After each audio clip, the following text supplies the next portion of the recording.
Okay, good afternoon and welcome.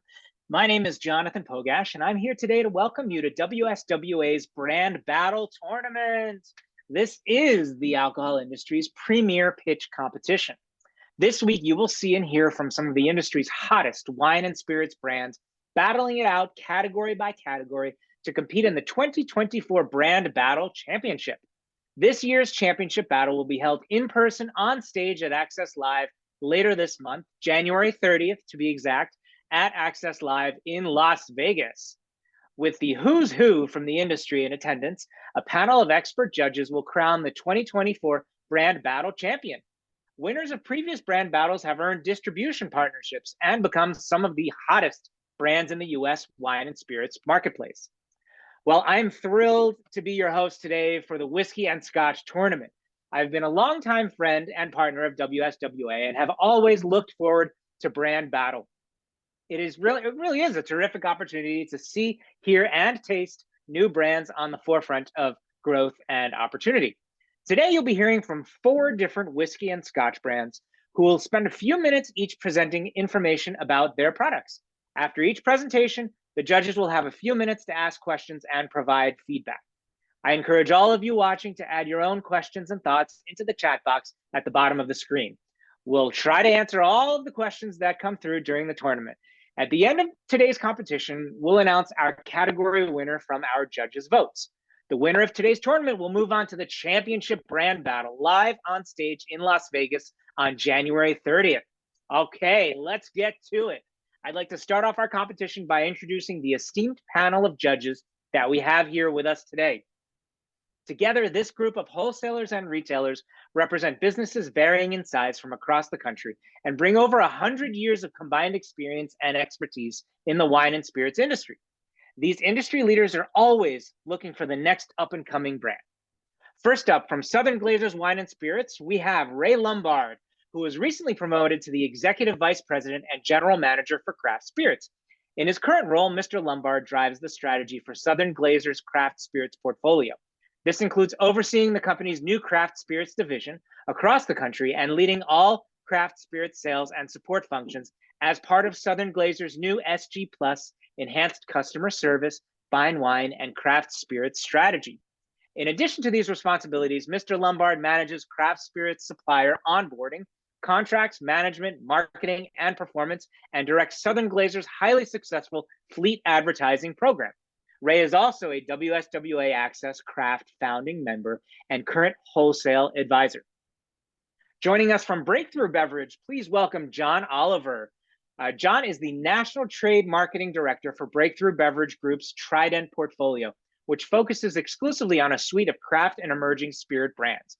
John works with a variety of craft and emerging suppliers to build selling tools and creative programming aimed at driving brand awareness and consumer pull at the point of purchase.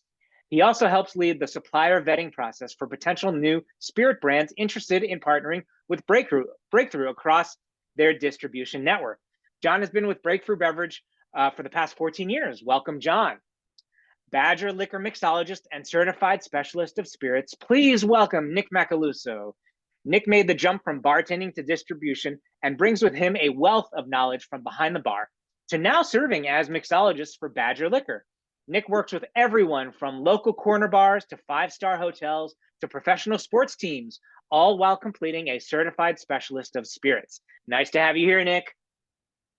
Colin Mills represents the retailer side of our industry. Colin is the general manager of Sheraton Orlando, Lake Buena Vista. Colin's 23-year experience and leadership began with a 16-year tenure with the Ritz-Carlton JW Marriott Grand Lakes as a senior services manager, then director of food and beverage, followed by director of operations. Colin's leadership and insight into the food and beverage industry is unparalleled. Welcome, Colin. Taylor Bates. Taylor Bates is the craft spirits portfolio manager for Best Brands. He has been for the last 8 years. And then prior to that, he worked 4 years in on-premise sales. Taylor is also a WSWA Access Craft Wholesale Advisor. Welcome, Taylor. Anthony Eckhart is the Vice President of Sales at Central Distributors in Arkansas. He was promoted to this position in 2019 and was previously the Market Manager at Central Distributors, a position he entered in 2013. Prior to becoming part of Central Distributors family, Anthony began his beverage industry career with Southern Glazers in 2008 as a merchandiser. Anthony attributes his successes from learning the industry from the ground up and gaining strong knowledge of each level of the business by firsthand experiences. He strongly values each team member's roles for the overall success and growth of the company. Thank you all for participating as judges for today's competition. We really appreciate it.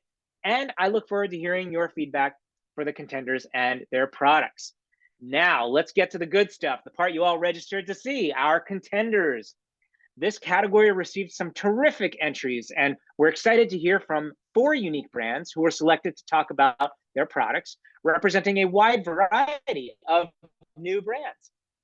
These brands are the ones we will hear from today. Sláinte Irish Whiskey, Bonpain Spirits, Ghostwood Distilling, and Greenwood Whiskey.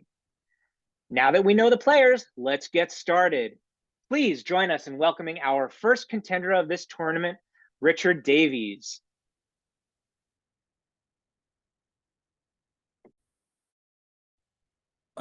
Thank you very much for that wonderful introduction. First and foremost, I'd like to say Sláinte to everybody. It's fantastic to be here today.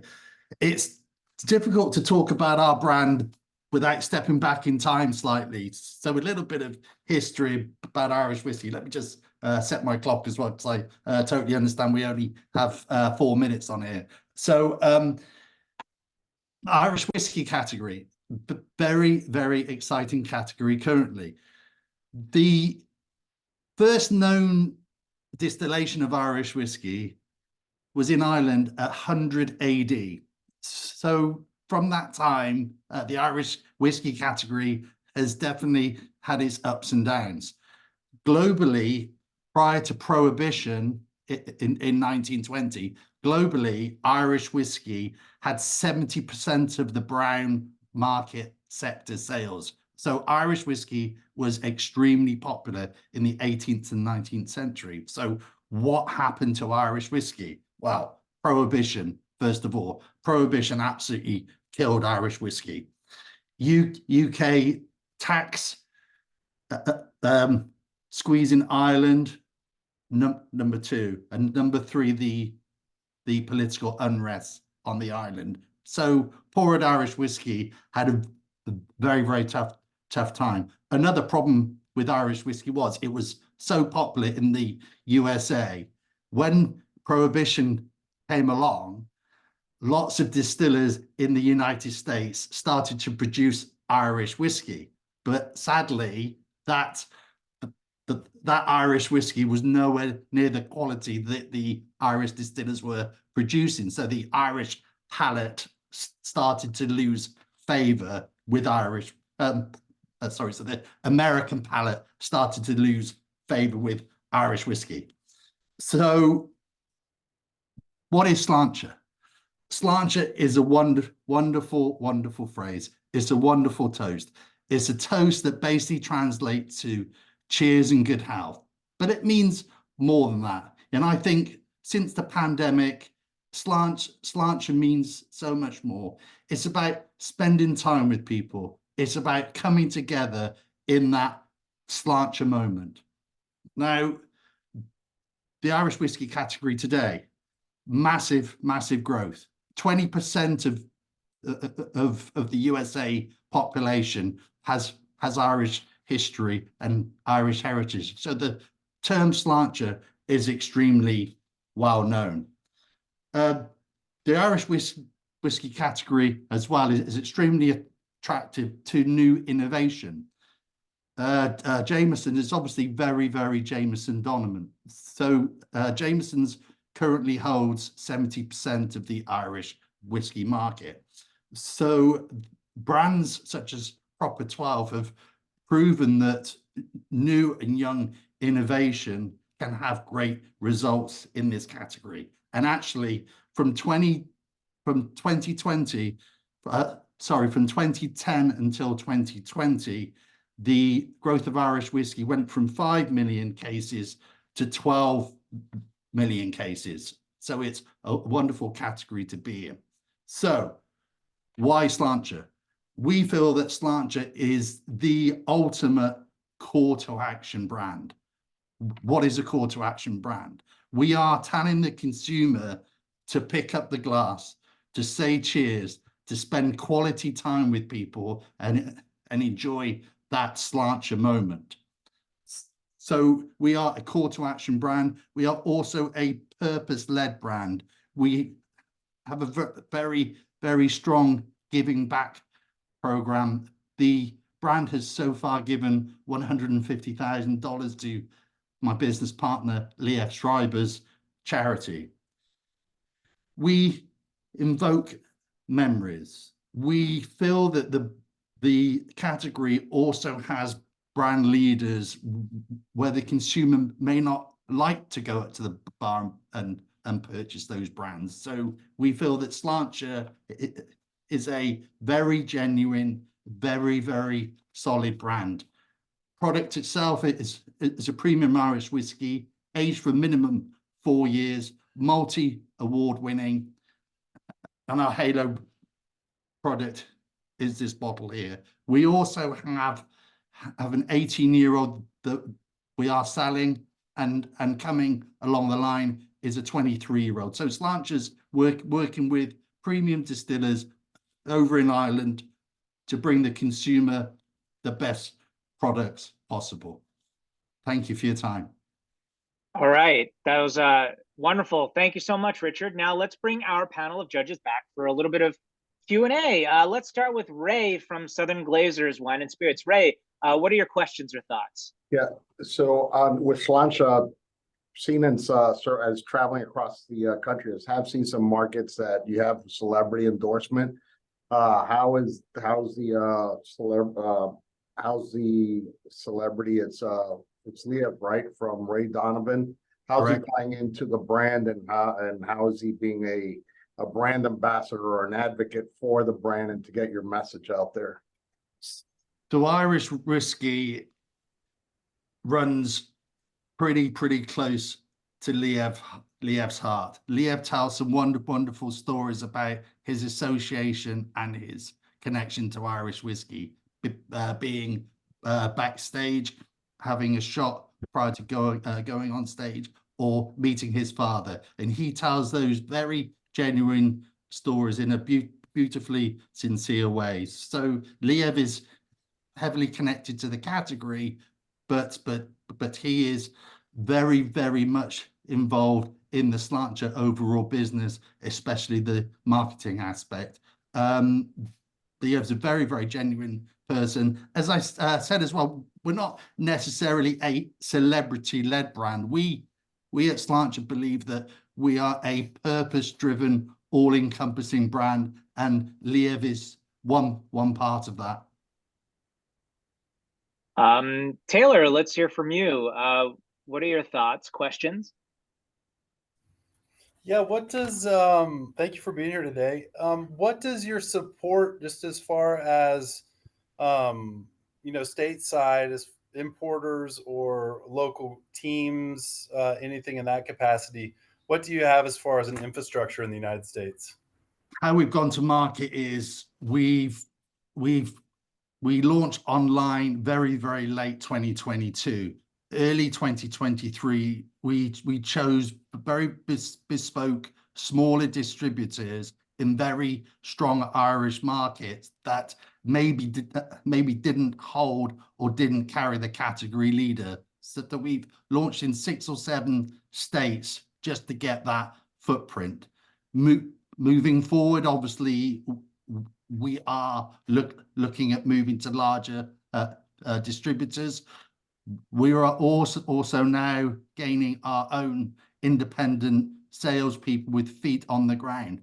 We believe that liquor to lips for Slancher is extremely important. And as soon as you taste this absolutely beautiful Irish whiskey and actually say Slancher, you will be sold 100%. It's a beautiful product, very smooth, just a wonderfully smooth, beautiful, buttery Irish whiskey. So Slancher. And what about from the retailer's perspective? Colin, what are your thoughts?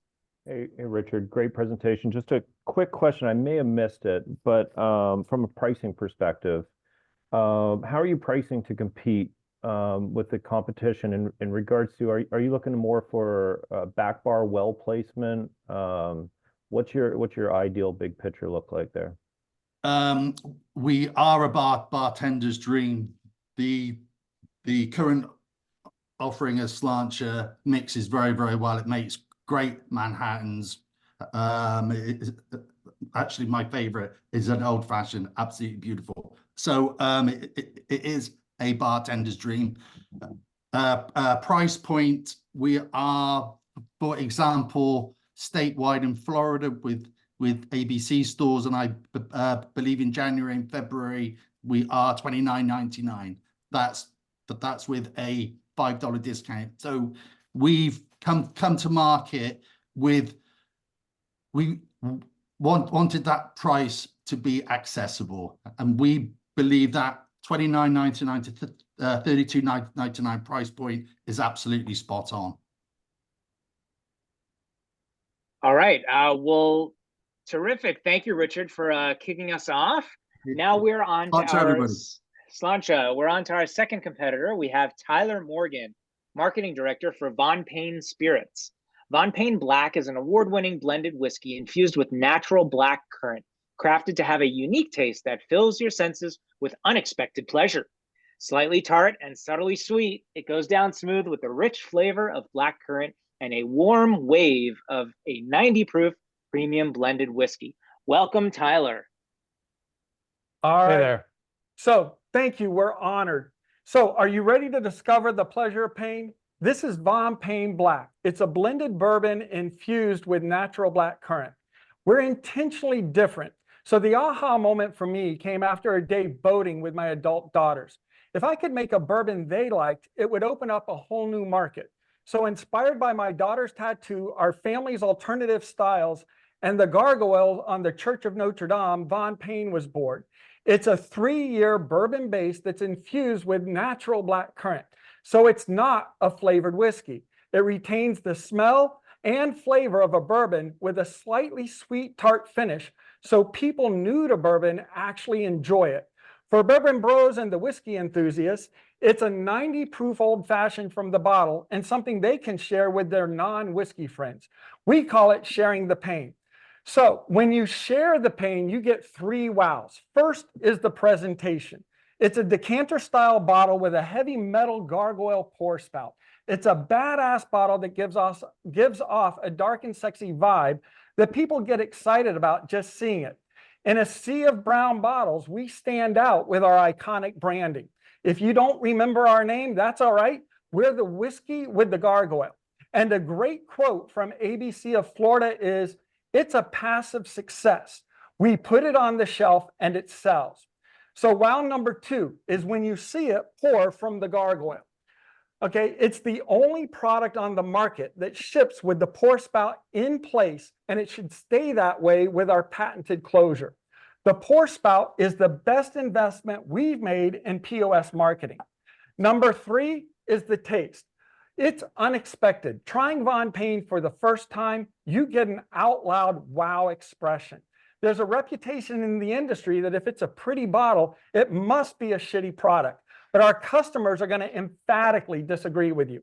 Others in the industry have said it's a novelty. They won't buy it again. Well, that's not true either. Our online reorder rate is 30% with 20,000 online customers and growing. Our off-premise reorder rate is over 80%. So the experts also said it's too expensive. But when I'm at a tasting and the person says, "Oh, I'm so glad I got paid overtime this week, I can get it," or "Let me run to the car and get a few more dollars," that shows people will buy what they want. So we've built a passionate tribe. And to do that, we needed to market. So I ran an ad for a tattooed whiskey ambassador, and I ended up with an amazing director of marketing. So Tyler, tell us about our tribe. Yeah, thank you very much, Steve. When Steve shared his vision for Von Payne, I instantly knew I needed to be a part of it. I knew where I could take it and started leveraging online social media to share our story. We started building our tribe by focusing on the aspirations of our audience and their desire to share what some would consider their alter ego. We quickly developed a following, and our customers started posting about us online. When you see a lady go from "I don't like whiskey" to "Wow, I'm 47 years old and I finally like whiskey," or seeing a random influencer saying Von Payne never disappoints, it's the Rolex of bourbon, that's more powerful than any advertising. With over 100,000 followers and a constant flow of user-generated content, our tribe is driving rapid growth. Yeah, so we've gone from 2,500 cases in our first year to over 10,000 cases this past year. For example, we launched in Ohio in May of last year, and we're already in the top 12% of all alcohol sold and in the top 20% of all their whiskeys. You can actually say we're the #1 ultra premium infused whiskey in the market. So with high growth sales, collectible tops, and a passionate cult following, we're excited to expand our tribe in the US and internationally. So Cheers. Thank you very much for the opportunity to present here today. Appreciate you guys. Thank you. All right, great job, gentlemen. Let's bring back our panel of judges for a little more Q&A. Anthony, why don't you start the questions off? First of all, great presentation. You can tell you guys really believe in the brand, which you have to do as being owners and director of marketing. I had kind of two questions. One, price point on this product on the shelf, as well as one of your biggest attributes and something you really hang your hat on, sounds like, is the gargoyle on the top. But have you had any negative feedback on that as far as, customers returning it due to spillage or bad packaging in that sense? Because a lot of the products we have that are similar, that have kind of, I don't want to say gimmicky, but a different, unique top. Right. Seems to be like Sure. There's a higher percentage of damage and stuff like that we have to deal with as distributors, which is frustrating for a customer. And then the consumer gets mad and that sort of thing. So if you've had any issues with that, and then the pricing, are my two questions. Sure, great. So great questions. So pricing, we're generally somewhere between $60 and $65 on the shelf. Online, we're actually retailing for about $65. And online, we've probably sold about 60,000 bottles so far. And we've probably had a total of maybe 5 returns and probably 20 to 25 broken gargoyles, only 3 or 4 package leakages. So unless they've actually broken the bottle somehow during shipping, the actual top doesn't leak. And we put a lot of testing into that. So you can actually heat this package up to 120 degrees without it popping its top. So literally in the summertime, when it's shipping from Florida to Washington across the desert, we really don't have any issues. Nick from Badger, what are your thoughts?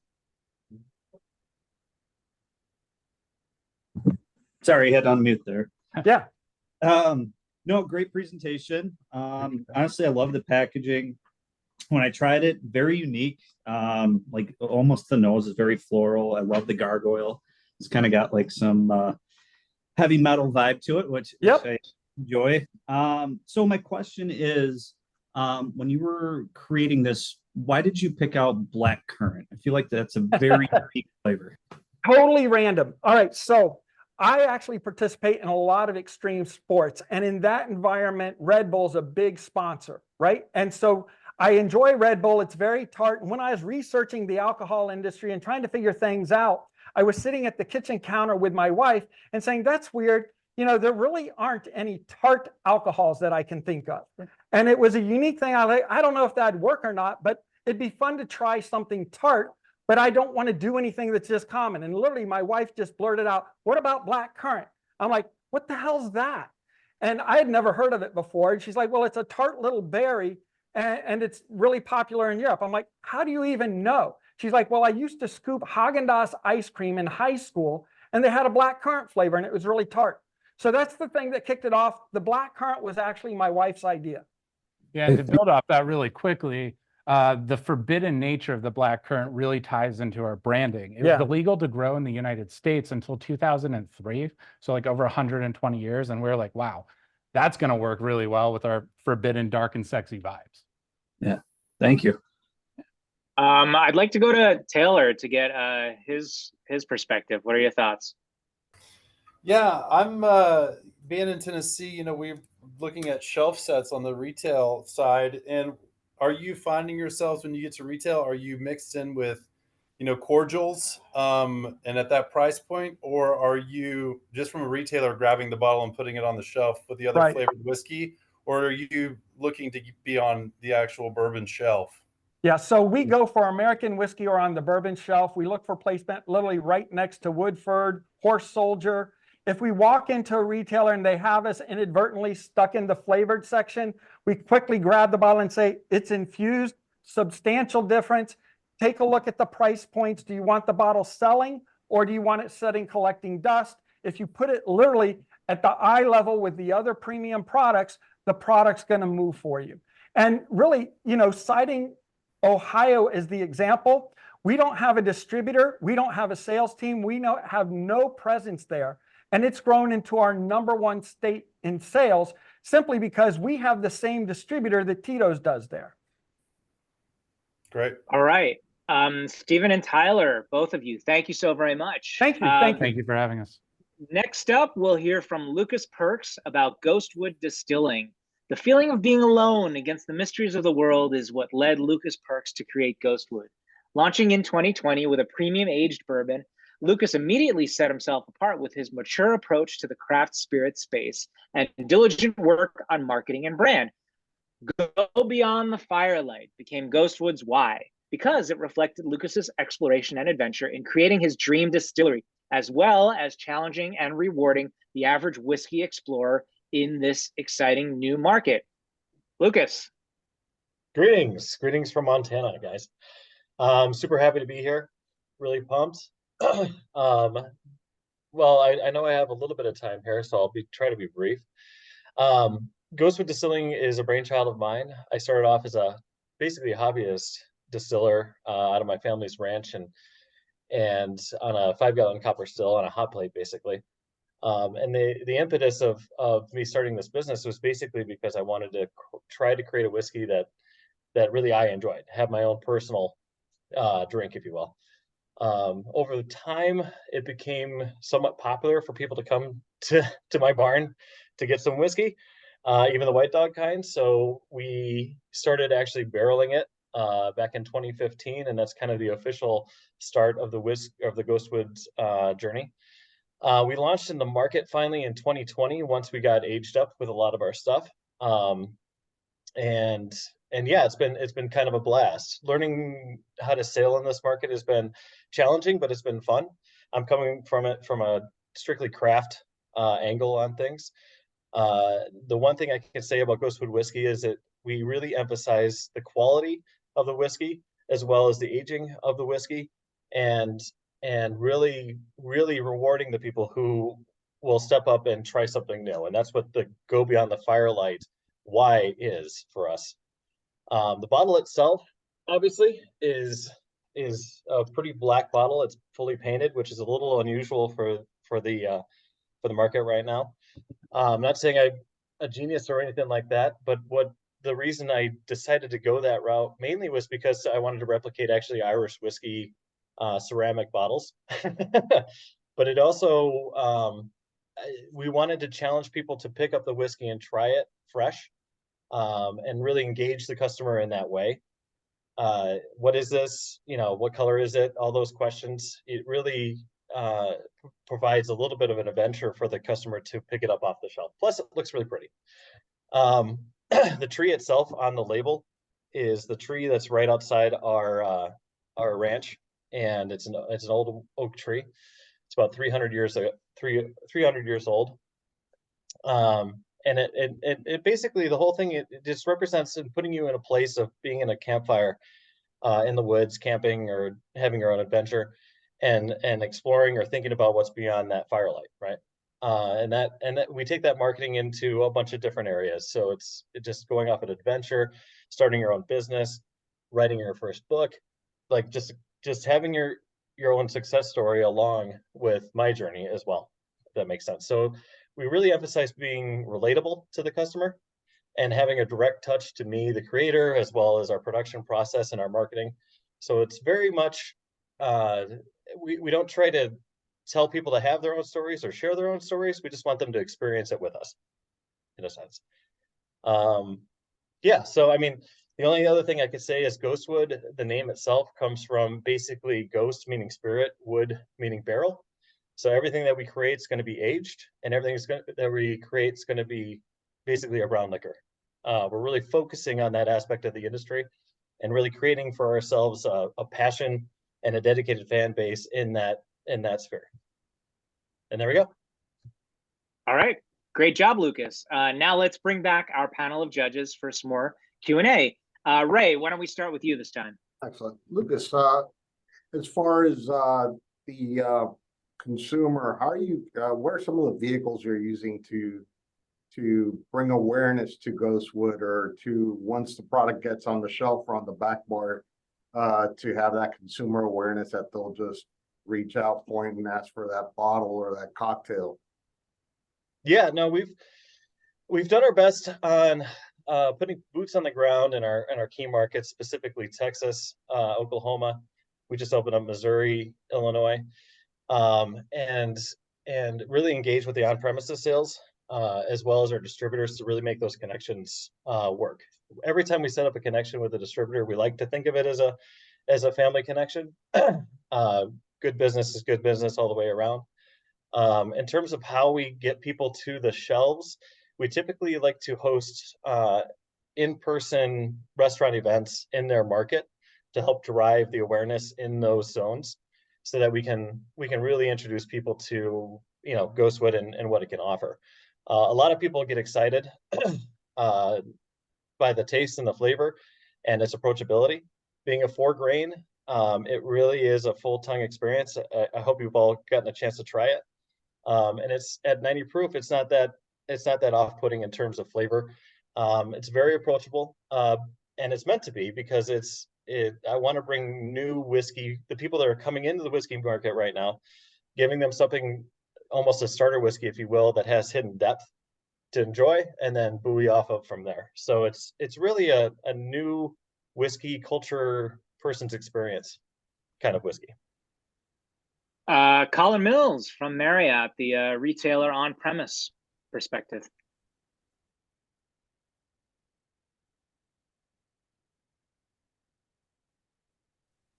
Sorry about that. Mute myself there. Hey, love the bottle. I think it's a pretty sexy look to put up against the other guys on there.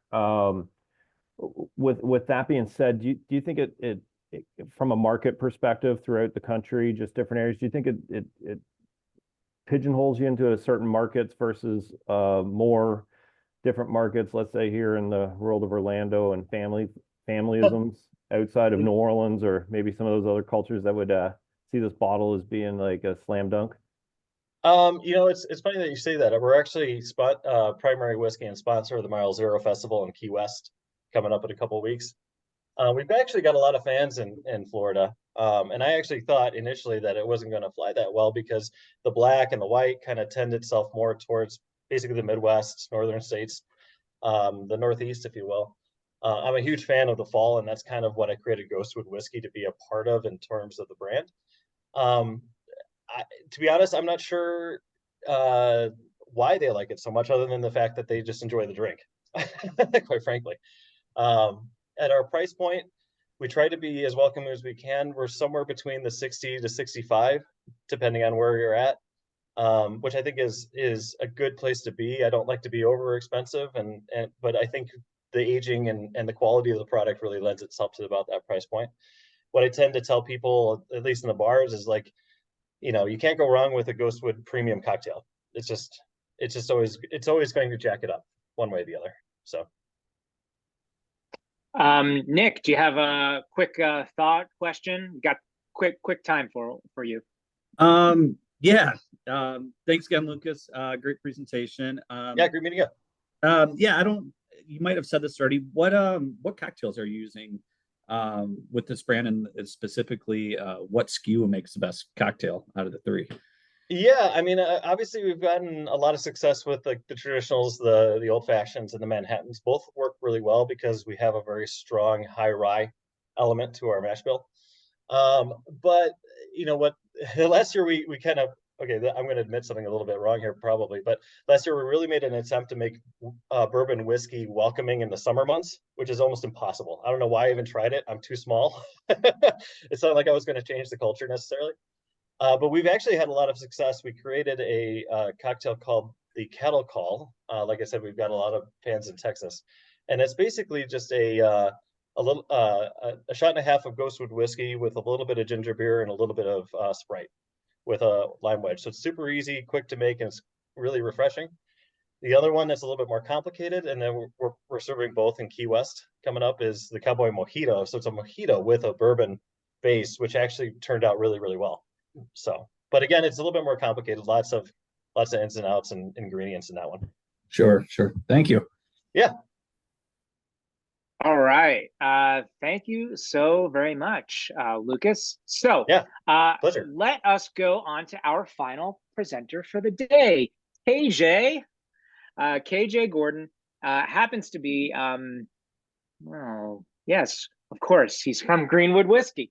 Greenwood Whiskey is a premium Black-owned whiskey brand that symbolizes a celebration of community, success, entrepreneurship, and excellence.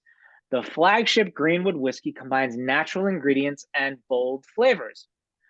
Russet in color with rich, smoky caramel and vanilla. Let us now hear from you, KJ. How's everybody doing? It's definitely an honor for me to be here and participating in the brand battle. I love the opportunity to see all the brands share their story, which is extremely interesting to myself. So with that being said, let's talk about Greenwood.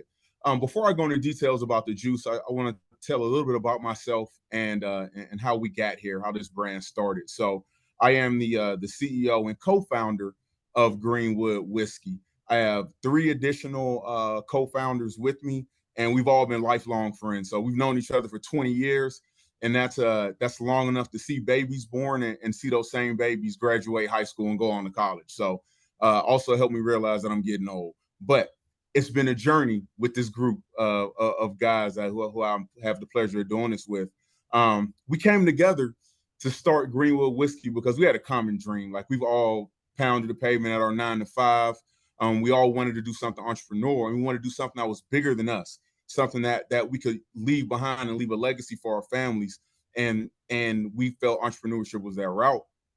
And that was the inspiration for us starting Greenwood Whiskey.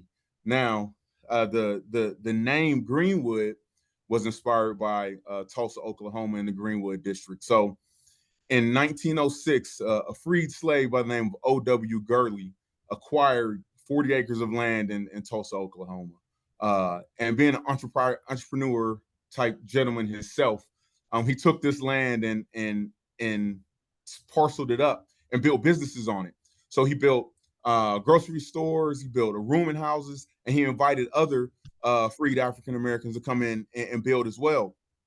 And within several years, this Greenwood district that O.W. Gurley founded became the largest concentration of African American owned businesses in the entire United States.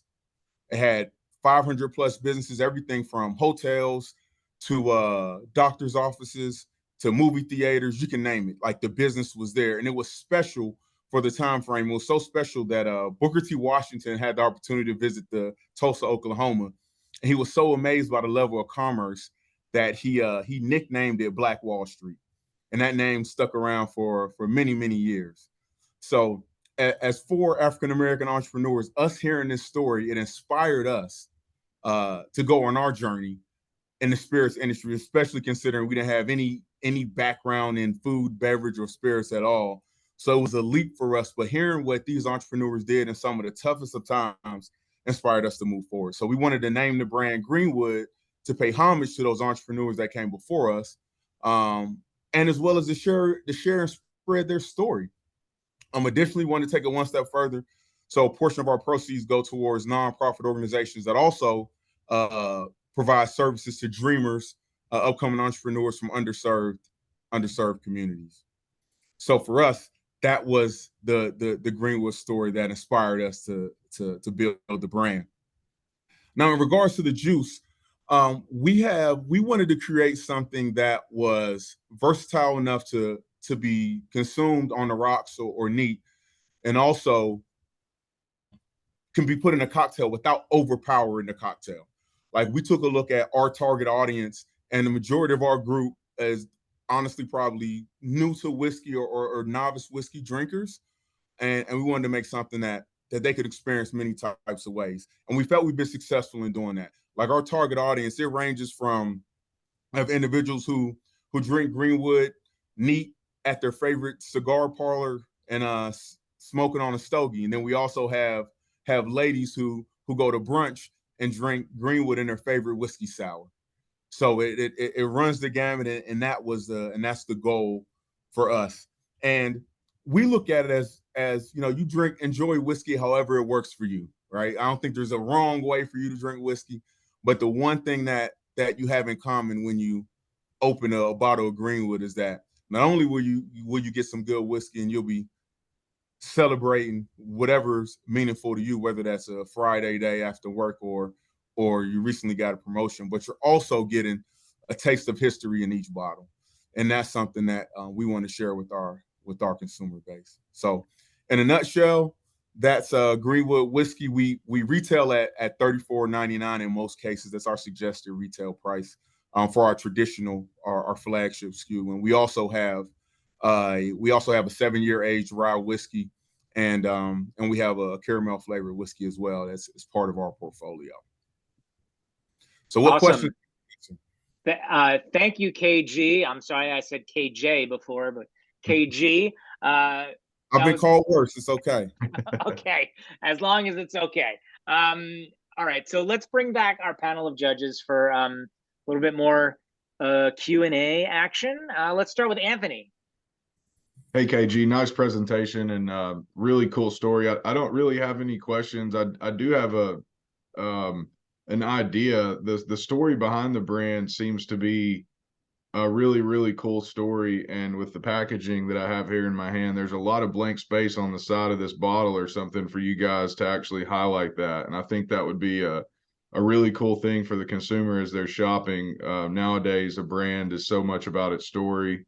You guys have a great story with the brand, and it is a simple label. I like the simplicity of it. It's neat, it's crisp. But I think if you guys put some sort of, other sticker incorporated into the back that really kind of told the same story you did about Tulsa and how the brand was founded, you could really tap into a lot more, I guess, consumers that are interested in a good story with the brand, because I think it's a really cool story. So no questions, just more of a comment and maybe a suggestion for your brand. Oh no, I appreciate that, Anthony. That sounds like a great idea. That's something that we're definitely going to look into. All right, let's pop on over to Ray, Mr. Ray Lombard. So as far as the on-premise goes, have you been able to come up with any proprietary cocktail by which you're promoting the brand with, or anything that's given the brand a point of differentiation, a reason for a bartender to reach for it? Yeah, so we've had some popular cocktails. I mean, it's the old fashioned, and the whiskey sour has been one of our most popular cocktails. We also do a sidecar with it as well. We have a Greenwood sour. I wouldn't call it a proprietary mix. One of them is like a peach sour, but we do get some traction on premise. Like, on premise has worked for us. I think a lot of that comes from the marketing that we do, though. So, our on premise, we support it, via activations. We're there. It's a meet the founder type of events. I'm traveling throughout all of the markets. So it creates an experience for those that something bigger than a cocktail, right? Like, the reality of it is that not many people have met the founders of a whiskey brand, or nevertheless any spirit brand, in person. So with our founding group, we utilize that and we utilize that to create an experience for the consumer base at the on-premise. Taylor, any thoughts, comments, questions for KG?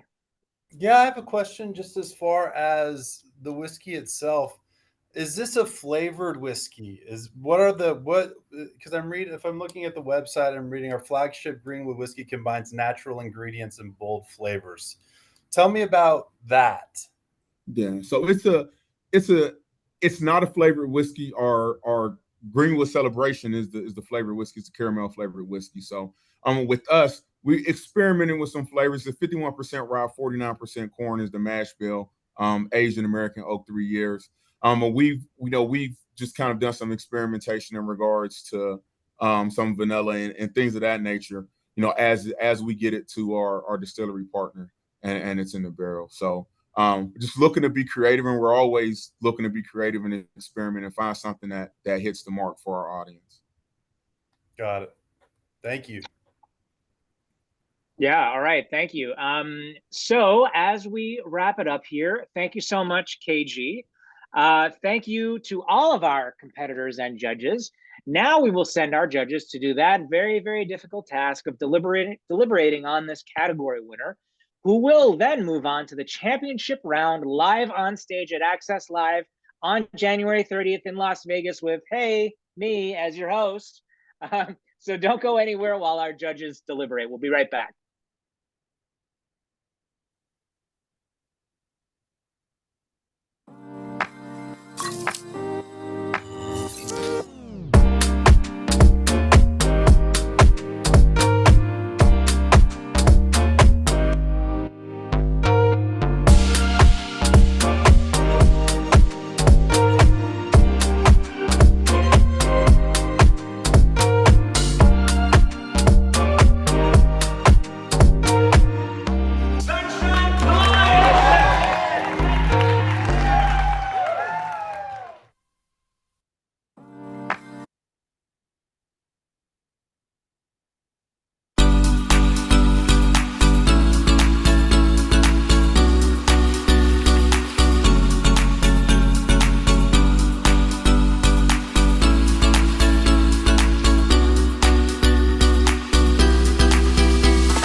Okay, holy cow, holy moly, was this tight.